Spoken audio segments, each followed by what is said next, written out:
જે હું આવી ગયો એવા વિસ્તારમાં જ્યાં ઘણા સમયથી રસ્તા ઉપરથી ગટરનું પાણી જાય. સલામ વાલેકુમ. આજનો આપણો મિની વ્લોગ 122 મને હું રૂટમાં જવા માટે રેડી થઈ ગયો ને આ છે આપણી બ્લેકપરી ને બ્લેકપરી એટલી મેલી છે ને કે હમણાં ટાઈમ જ નથી મળતો યાર ધોવાનો યારો. પછી હું નીકળી ગયો ગાડી લઈને ડાયરેક્ટલી રૂટ તરફ ને રસ્તામાં એવો એક અચાનક કોલ આવી ગયો ને કે ભાઈ રિસીવ કરવો પડે એમ હતું.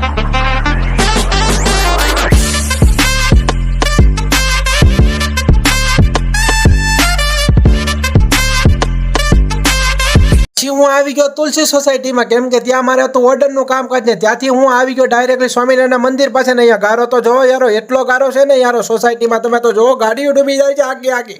कैसे कैसे लोग रहते हैं यार यहाँ पर साला तुमको पागल कुत्ते का गाड़ी उठा के ले जाएगा. પછી આવી ગયો આ સોસાયટીમાં ઓર્ડર લેવા માટે ને અહીંયા તો એની કરતાં પણ ખતરનાક ગારો છે યારો અને ઘણી બધી જગ્યાએ ગટરનો પણ પ્રોબ્લેમ છે. આ સોસાયટીમાં મને રસ્તામાં ગટરનો પ્રોબ્લેમ જોવા મળ્યો. હું આવી ગયો મહુવા નેશનલ હાઈવે પાસે ને